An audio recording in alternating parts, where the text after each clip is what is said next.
네, 이번에는 해외 증시 전문가분 모시고 말씀 이어가 보도록 하겠습니다. 오늘 멀린78의 이민우 대표 자리해 주셨습니다. 안녕하세요. 안녕하십니까? 네, 우선은 해외 증시 어떻게 마감했는지 말씀을 좀 먼저 들어보도록 하겠습니다. 어제는 또 3대 지수가 하락으로 마감을 했어요. 예, 3대 지수 모두 하락했습니다. 다. 조정으로 봐야죠. 예, 조정으로 봐야 되겠습니다. 네, 뭐 그렇게 크게 하락한 건 아니고요. 그냥 전반적으로 좀 약세를 보이는데 특히 3대 지수 중에 그 나스닥이 좀 제일 많이 좀 하락을 좀 많이 올랐으니까 많이 떨어졌다. 이렇게 보는 게 제일 편할 것 같아요. 예, 그렇죠. 뭐 지금 S&P 500 같은 경우는 어제까지 올랐으면 그 30일 연속 그러니까 30번째 사상 최고치를 그렇죠. 들어서 네. 기록하는 거라고 얘기를 하더라고요. 그러니까 이제 굉장히 많이 오르고 있는 추세였는데 그 정도 어저께 정도 약보합 정도 이제 기록한 거, 보합 이제 하락한 거는 뭐 그렇게 크게 의미 있는 것 같지는 않고요. 그러니까 FOMC 앞두고 차익 매물 나왔다. 이 정도로 해석을 하면 될 것 같은데. 예, 그렇습니다. 그 FOMC에 대해 그 내용에 대해서는 아주 뭐 이렇게 경계감이 크게 있거나 그러진 않지만 뭐 그 내용이 뭐 어떤 충격적인 내용이나 뭐 그 예상을 뒤엎는 그런 내용이 나올 것 같지는 않지만 그래도 경계심을 가지고 좀 지켜보고 있고 그래서 매물이 말씀하신 대로 차익 매물이 좀 나온 것 같고요. 이제 FOMC 앞두고 은행주가 약간 좀 강세를 좀 보였습니다. 기술주가 많이 빠지고요. 네네. 예, 그래서 이제 뭐 매물 한번 보시면 네. 예, 어저께 기술주가 뭐 최근에 이제 좀 많이 강세를 좀 보였었는데 이제 기술주가 강세를 보인 것들이 이제 좀 반대로 좀 조정이 좀 된 것 같고요. 테슬라가 많이 떨어졌네요. 예, 테슬라가 좀 많이 빠졌습니다. 근데 테슬라가 최근에 뭐 계속 등락을 좀 가지고 있는데 이게 뭐 호재든 악재든 뭐 작은 뉴스에도 계속 등락을 좀 가지고 있어서 이제 2~3% 정도 등락하는 거는 그렇게 의미가 없다라고 봐야 되나요? 일상다반사다. 네, 만사로 보여집니다. 네. 뭐, 예, 그 정도로 생각할 수 있을 것 같습니다. 그리고 이제 금융주 중에 뭐 시중은행들이 이제 좀 좋은 편이었고요. 네. 특히 좀 눈에 띄는 부분은 에너지였는데 거기서도 엑슨모빌이 좀 좋았습니다. 엑슨모빌 같은 경우는 하반기에 배당을 좀 많이 더 할 것이다. 뭐 이런 기대감이 좀 있어갖고 그래서 이제 에너지 업종에 대한 이제 상승을 좀 이끌었고요. 그리고 유틸리티랑 기초 소재가 최근에 좀 안 좋았었는데 그게 오히려 좀 반등을 하는 그런 모습을 보였습니다.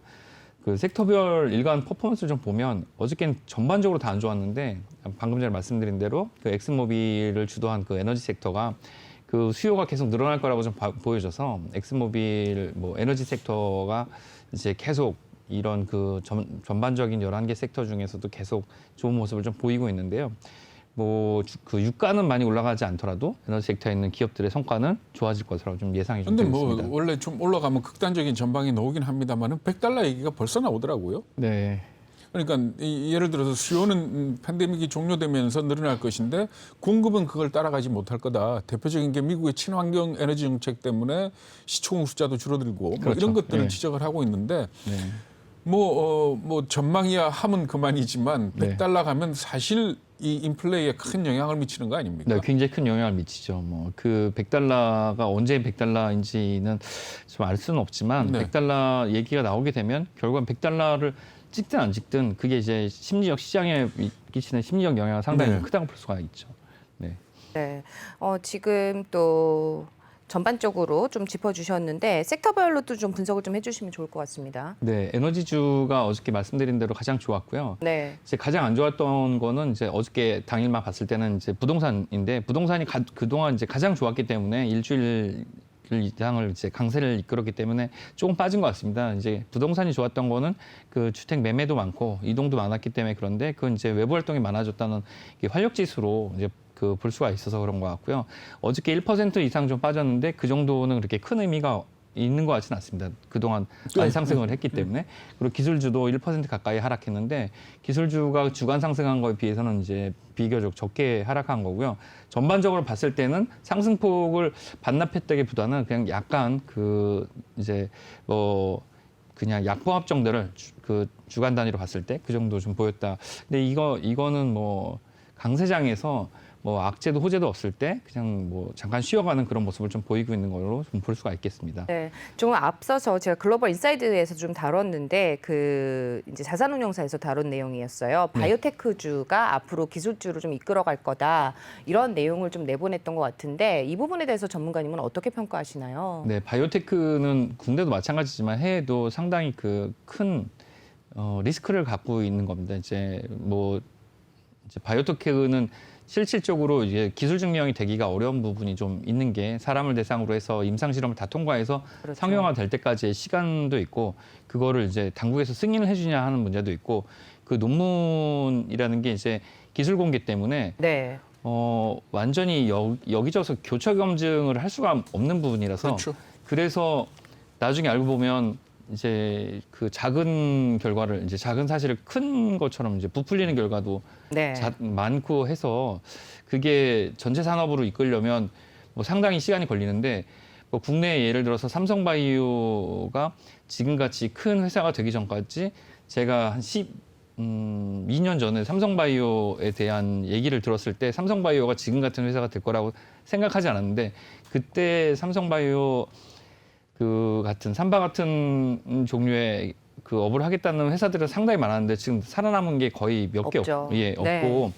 거기에 쓰려고 한 돈들이 어마어마한데 바이오테크 산업도 비슷하지 않을까 이렇게 생각을 합니다. 근데 물론 뭐 예를 들어서 2000년대 초반에 90년대부터 2000년 초까지 그 닷컴 버블 때 사라져간 그 굉장히 많은 그 기업들과 그 자금들과 비교해 보면 결국에는 바이오테크도 이제 맨 마지막으로 사람들이 이제 의식주가 다 해결되고 나면 궁극적으로는 건강한 삶의 질을 이제 추구한다는 면에서 결과적으로는 그쪽으로 자금이 쏠리게 될 텐데 그게 근데 아니죠. 어쨌든 간에 코로나 바이러스가 계속 변이가 발생하고 예 그렇게 본다면은 새로운 백신 개발도 필요할 거고 예. 부스트샷도 필요할 거고 치료제도 예 그리고 또 코로나 이외에 또 다른 질병에 대한 염려도 염려, 있고 이렇게 예, 본다면은 이 바이오 쪽, 헬스케어 네. 쪽은 네. 아무래도 좀 주력이 되지 않을까 하는 부분은 저도 좀 동의를 하거든요. 지금 예. 말씀하신 것처럼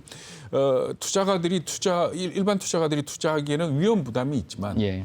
그거는 뭐 위험 부담일 뿐이고 어쨌든 간에 살아남는 놈은 살고 성공하는 회사는 그렇죠. 더 커지는 네. 다만 옥석을 어떻게 구분하느냐가 투자의 묘미겠죠. 예, 그렇죠. 옥석 구분이 너무 어렵죠. 예, 상당히 큰 차이가 있는데 네. 이게 혁신을 하는데 뭐 없던 거를 완전히 새롭게 만든다. 뭐 예전에 에디슨 키트처럼 아니 그러니까 모더나 예. 같은 경우가 그런 거 아닙니까? 예. 한 번도 안 해본 mRNA 백신을 갖다 만들어낸 회사 네네. 뭐 이런 거 아닙니까? 네. 그죠? 그 모더나 백신에서 만들었던 그 뭐 메신저 방식은 그 메신저 전달 방식은 기술은 아주 오래전에 만들어졌는데 만들어졌는데 한 번도 해본 적은 없는. 예, 사람한테 한 번도 해본 적은 없었던 거죠. 근데 이제 그런 이제 혁신 기업이라는 게 뭐 아이폰 같은 거죠. 그러니까 뭐 전화기도 있었고 뭐 그 MP3도 있었고 뭐 그런 것들이 있는데 그걸 합친 거는 한 번도 생각해 본 적이 없는 그런 것들인데 그런 것들을 어떻게 하냐에 따라서 이제 기업이나 이제 기술이 계속 발전하는 게 아닌가. 그럼 옥석을 가리기 어렵다고 하면은 이제 뭐 아까 얘기했던 뭐 ETF 같은 경우는 어떻게 보세요? 뭐 예를 들어서 IBB 뭐 바이오테크놀로지 ETF라든지 예. 뭐 이런 것들에 대해서는 그 조금 접근을 한번 해보실 만한데 바이오테크 같은 경우는 이제 비중을 이게 리스크가 좀 있다 보니까 많이 드지는 예, 않게. 개인차 그건 이제 그 투자하시는 분의 성향에 따라서 좀 달라질 것 같습니다. 그리고 이 바이오테크 같은 경우는 롱텀 투자를 해야 되기 때문에 연령이 낮은 분들에게는 분일수록 권하지 이제 않는. 대기 자금 그러니까 연령이 낮거나 아니면 투자 기간을 굉장히 길게 보는 투자 자금일 때는 투자를 하셔도 비중을 좀 높이셔도 괜찮겠지만 그렇지 않을 경우에는 이제 비중을 좀 적게 가져가시는 게 맞겠죠. 그러니까 좀 헷갈리는 게 공격적인 성향이어야 되지만 또 장기 투자를 보는 분이어야 예, 하는 그렇죠. 상황인 거죠. 예, 그렇습니다. 네. 알겠습니다. 그 제가 앞에서 잠깐 얘기를 했습니다마는 FOMC 앞두고 네. 주로 은행 쪽, 네. 뱅크 오브 아메리카나 네. JP 모건 체이스나 모건 스탠리나 이쪽 CEO들이 지금 현재 통화가 너무 많다. 네. 그리고 금리 인상, 그러니까 긴축을 갖다가 들어가야 된다. 이런 네. 얘기들을 하는데 어떻습니까? 월가 같은 경우에 그런 어떤 은행 뱅커들하고 우리가 말하는 월가, 네. 증권에 있는 뭐 펀드나 이런 사람들하고 기본적인 좀 접근 방법이 다른 겁니까? 아니면 뱅커의 시각이 더 정확하다고 볼 수가 있죠. 네. 예, 뱅커 시장을 보는 능력이나 그런 정보의 능력은 그 뱅커가 훨씬 더 많은 정보를 가지고 있는데 이제 입장은 다른 것 같죠. 연준과 뱅커들, 그러니까 연준과 은행은 비슷한 입장을 가지고 있는데 이제 지금 그런 거죠. 재정 정책을 하는 정부와 예? 그 은행 간의 입장이 좀 다른 것 같습니다. 다를 수 있죠. 예, 네. 정부는 뭐 재무부는 항상 경기 부양을 해야 되는 입장이고 이런 중앙은행은 물가 안정을 하고 그 고용 창출을 해야 되는 입장에 있다면 안정 고용을 해야 되는 입장에 있다면 지금 그 시중은행 특히나 이런 말씀하셨던 그 은행들은 또 연준의 이사회에 되죠. 멤버로 네. 들어가는 은행들이니까 그 은행들이 보기에는 자기들 자금이 너무 많고 지금 많으니까 이제 IOER이나 네. 아니면 영래포. 영래포를 네. 가지고 계속 돌려야 되는 그런 입장에서 그게 봤을 때는 시중의 유동성이 많으니까 그런 조절을 해야 될 때가 됐다 이렇게 생각을 할 수도 있는 거죠. 근데 우리가 일반적으로 증권 관련 전문가들의 의견을 들어보면은 인플레이션이 연준이 말한 대로 일시적이다라는 네네. 쪽에 좀 손을 들고 싶어 하지 않습니까? 예, 그렇습니다. 예. 뭐 아무래도 증권 쪽에 있는 사람들이 그럴 수밖에 없겠지만 네. 은행은 지금 쭉 네. 이 CEO 3명이 한 얘기를 보면은 상당히 지금 위험 수준에 와 있다라고까지도 경고를 하고 있거든요. 예, 그 은행 CEO들이 얘기하는 거는 거시경제학자들이 얘기하는 쪽에 가깝고요. 네. 만약에 투자자 입장에서라면 그 증권 리서치에서 얘기하는 그 중단기, 그러니까 예. 뭐 6개월에서 1년 정도의 전망을 참고를 하시는 게 더 오히려 더 맞다. 투자에는 더 가깝다고 볼 수가 있겠죠. 네. 네. 어제 보니까 또 밈 주식이 굉장히 많이 움직인 것 같아요. 네. 근데 이제 밈 주식이 도대체 이제 어떤 게 밈 주식인가 이제 헷갈리기 시작을 하는데 도대체 밈 주식의 조건이 뭔지 좀 다시 한번 좀 확인을 좀 해봤으면 예. 좋겠다는 생각이 들더라고요. 예, 밈주식은 저기 저번에도 레딧에서부터 뭐 설명을 해주시긴 했습니다만은. 레딧에서부터 네. 이제 시작을 했는데 밈주식에 대해서 이제 그 정의가 이제 드디어 정의가 좀 나와서 그거를 제가 좀 가져와 봤습니다. 도대체 밈주식은 어떻게 해야 밈주식이 될 수가 있는가? 그걸 좀 가져왔는데요. 그 밈주식에는 4가지 조건이 있습니다. 네. 예, 4가지 조건을 한번 보도록 하겠습니다. 로우 퍼 쉐어 프라이스라고 낮은 저렴한 주가를 가지고 있어야 됩니다. 네, 일단 예. 주가가 그런데 PR이 네. 낮을 필요는 없는 거 아닙니까? 그렇죠. 예, 예. 그런 주가 자체만 네. 좀 낮으면 된다. 예, 네. 예.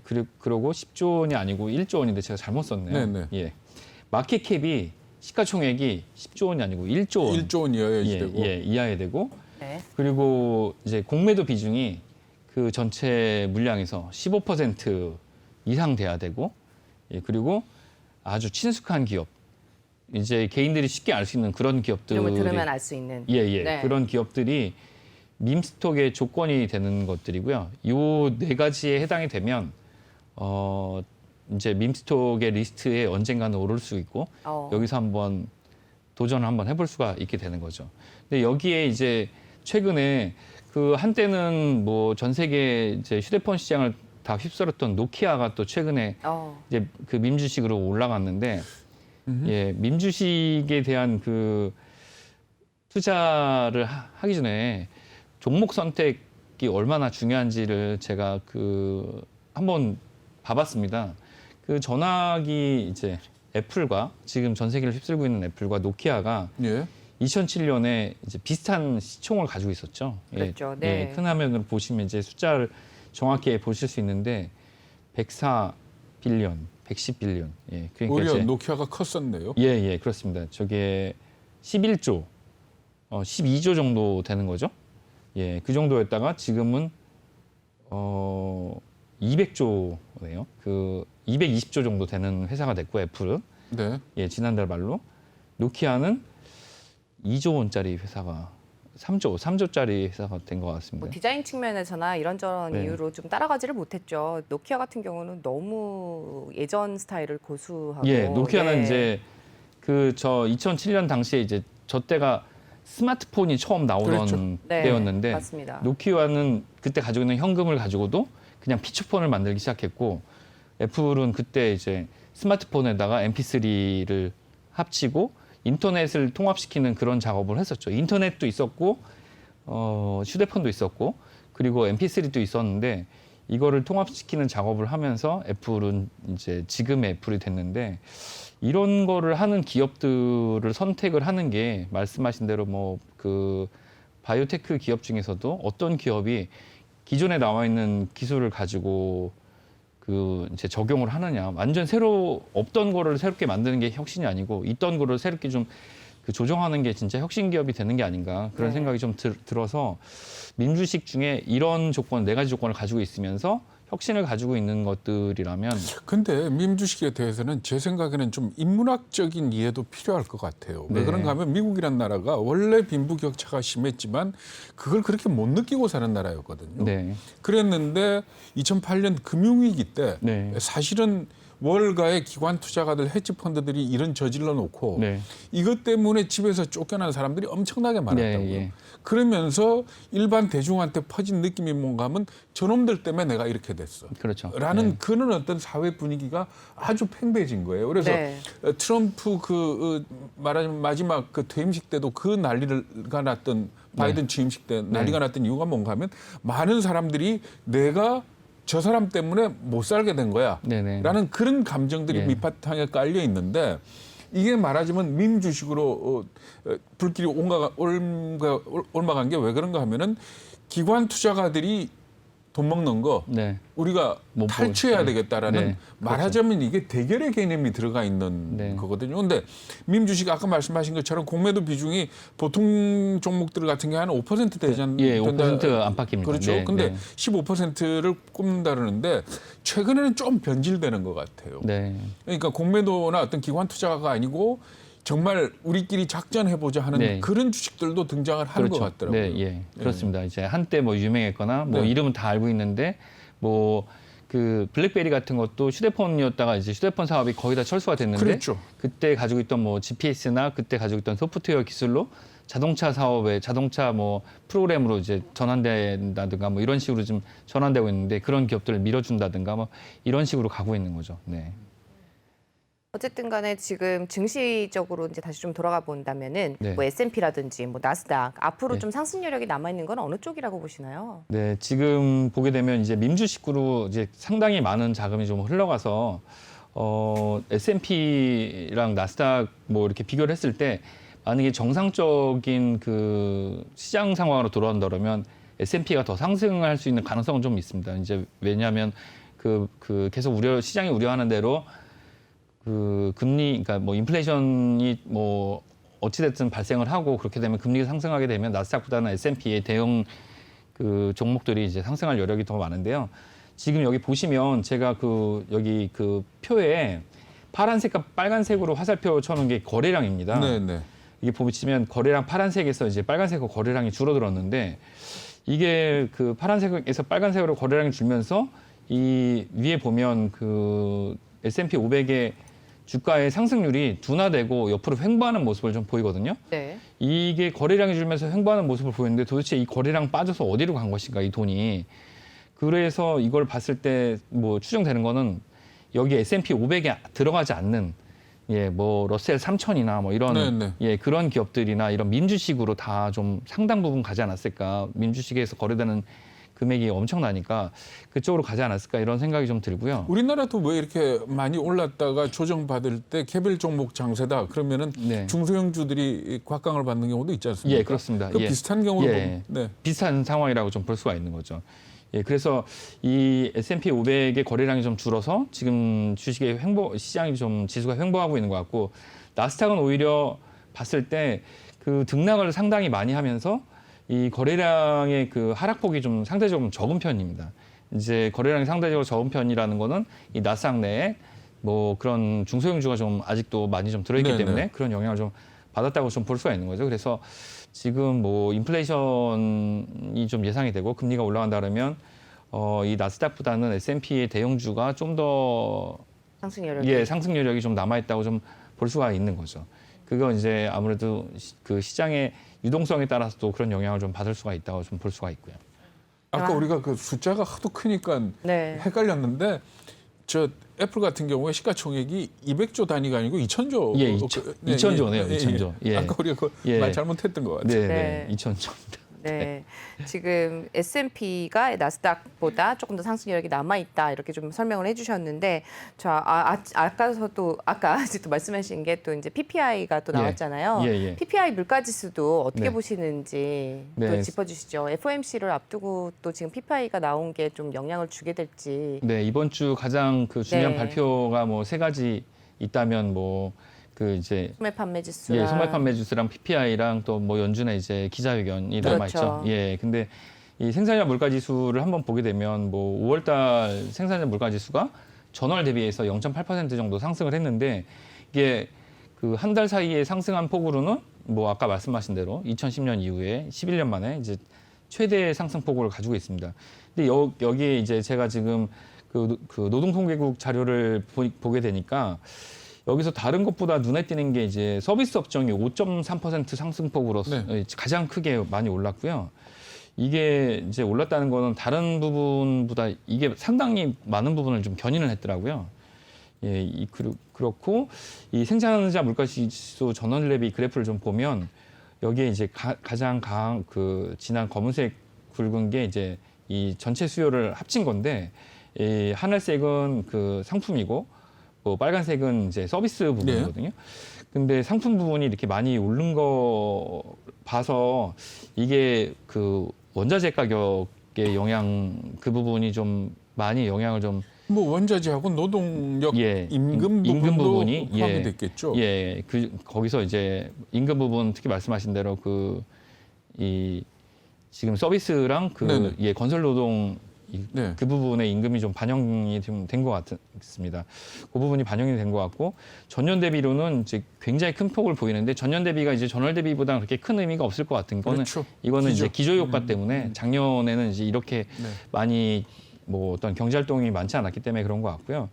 그 마지막으로 소매 판매 지수 한번 보게 되면 이것도 미국 정부에서 발표한 자료를 보니까 요거는 예상보다 좀 낮게 나왔습니다. 여기 막대 그래프를 보면 밑으로 오른쪽에 보면 이제 그래프가 밑으로 좀 네. 빠지게 되는데 이게 아까 말씀하신 대로 현금이 이제 줄어들게 되는 그런 상황과 좀 그러니까 3월 달에는 그 재난지원금 네네. 1인당 1,400달러 준 걸 가지고 마구 써댔지 않습니까? 예, 예, 그래서 그렇죠. 전월 대비 10.7%가 올라갔는데 네. 4월 달 주춤했고 네네. 그리고 5월 달에는 결국 예상보다 큰 폭의 1.3% 마이너스를 기록한 거 아닙니까? 그렇죠. 예, 예. 근데 아니 제가 아까도 말씀드렸습니다마는 재난지원금이 나와서 돈을 다 쓴 건 오케이 그럴 수 있어 누구나 네네, 다 할 수 네. 있는 부분인데 네. 우리가 늘 했던 얘기가 뭔가 하면 미국이 경제가 재개되고 본격화되면 그동안 지갑에 넣어놨던 돈이 마구 풀려 나올 거다라고 네. 생각했는데 그건 아닌 아니죠. 것 같죠. 네, 예, 아닙니다. 네. 이게 사람들이 뭐 그런 얘기를 합니다. 뭐 이것도 인문학적인 부분이라고 접근을 할 수가 있는데 한번 재난을 겪은 사람들이기 때문에 지금 이게 있다고? 예, 한번 겪었기 때문에 이 상황이 언제 끝날지 모른다. 뭐 이런 것 때문에 그 보복 소비가 생각보다는 예, 네. 그렇죠. 그게 보복 소비라는 것도 그 사치품에서의 네. 여력 있는 거기만 좀 보복 소비가 일어나고 전반적인 그 필수 소비재도 마찬가지고 임의 소비재도 생각만큼 많이 증가폭을 가지고 있지는 않은 것 같습니다. 네. 아니 어디 유럽보 기사를 봤더니 이 맨하탄의 이 명품 가게들은 물건이 없어서 못 팔 정도로 지금 보복 네. 소비가 심각하다 그러거든요. 네네. 근데 말하자면 지금 말씀하신 것처럼 보복 소비도 돈 있는 사람한테 해당되는 얘기고 네.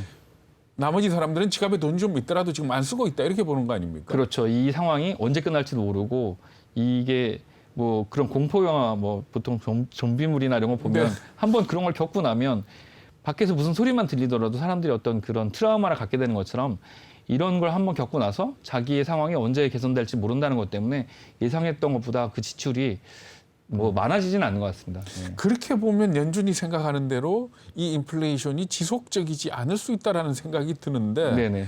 글쎄요, 뭐 저보다 훨씬 더 뛰어난 사람들이 결정하는 거니까 그렇긴 하지만 여건들이 그러니까 우리가 일반적으로 논리적으로 생각하는 거하고는 조금씩 다른 것 같아요. 예, 그렇습니다. 이게 이 시장은 항상 그 이성적이지 않고 또 네. 가장 또 이런 말이 있지 않습니까? 시장은 굴욕의 대가라고 시장은 예상하는 사람을 가장 창피를 많이 준다. 네. 그런 말이 있어서 아마 그냥 그 시장은 항상 대응의 영역이라고 하니까 여러 가지 시나리오를 가지고 그거에 맞춰서 그냥 가는 게 맞지 않을까 뭐 이런 생각도 한번 해봅니다. 네. 네, 지금 또 보면은 미중 갈등도 좀 변수로 꼽히고 있잖아요. 네. 네, 지금 뭐 미국과 또 유럽이 네. 또 계속 또 공조를 나토를, 하고 있는데 네. 어떻게 보시는지 지금 뭐 압박하고 있는 상황인 것 같은데 이 갈등 정도도 좀 증시에 영향을 주지 않을까 어떻게 네. 보시는지 좀 한 말씀 듣고 마무리해 볼까요? 예, 뭐 오늘 뭐 어제 국회인가 뭐 나토? 그런 네. 나토가 재결성되면서 또 뭐 헨리 키신저의 이론이 다시 나온다 뭐 이런 얘기가 있습니다. 그게 그러면서 이게 새로운 뭐 냉전의 시대가 만들어진다 이런 얘기를 하면서 그런 얘기가 있습니다. 지금 2차 대전 직전과 아주 유사하게 상황이 돌아가고 있다. 그런 얘기를 하면서 그럼 2차 대전 직전과 그 상황이 비슷해지고 있다는 건 무슨 뜻이냐는 3차 대전 직전으로 가고 있다. 뭐 이런 얘기가 나오고 있습니다. 이제 대결의 국면이 고조가 되고 있다. 뭐 이런 얘기가 되는 거죠. 그러니까 이런 그 이제 정치적 변수가 경제적으로 넘어오는 데는 팬데믹 이후에 또 어떤 변화가 기다리고 있을지 그런 것도 그냥 길게 한번 예상을 해보시는 것도 시장 투자자로서는 뭐 한번 가져야 될 어떤 그런 관점이 그러니까 아닌가. 우리가 주식 시장을 볼 때 종목을 보고 경제를 보고 거시경제를 보고 이러지만 그거를 모두 다 일거에 뒤엎을 수 있는 게 시장 외적인 거 아니에요? 아 그렇죠. 그거- 작은 거 한 번이어도 그냥 시장을 한번 한 방에 갈 수 있는 게 예. 그거기 때문에 그러니까 주식 투자하는 사람들이 늘 종목에 대한 공부도 하고 경제에 대해서 관심을 써야 되지만 정치나 세계 정세에 대해서 신경을 써야 되는 이유는 그런 거다라고 네네. 하는데 사실은 그 우한 연구소 기원설이 있지 않습니까? 예. 그게 어디로 튈지 지금 아무도 모르는 상황이거든요. 예, 그렇죠. 물론 중국이 인정 안 하겠지만은 네. 뭐 지금 저렇게 다 나서서 다시 재조사하자라고 하고 있기 때문에 만약에 우한 연구소에서 유출이 됐다 그러면은 문제가 뭔가 하면 손해배상, 네. 그러겠죠. 그렇죠. 네. 손해배상이 달려 있거든요. 예. 뭐 제 기억으로는 트럼프가 하진 않았지만 10조 달러 얘기를 한 적이 네. 있었거든요. 네. 그러니까 이게 말하자면 지금 말씀하신 것처럼 중국과 대서방과의 갈등이 어디로 흐를지는 정말 지켜보는 수 말고는 없는데 그게 대비는 해야 되겠죠. 예, 그렇죠. 네. 네. 그래서 아닌 말로 남중국해나 동중국해에서 총 한번 총 한 번만 쏴도 달러화는 폭등을 할 거고 예. 그렇죠. 주가는 예. 시장은 흔들릴 거고 네. 뭐 맞습니다. 여기까지 들어보도록 하고요. 오늘 도움 말씀 주신 분 멀린 78의 이민우 대표였습니다. 말씀 고맙습니다. 감사합니다.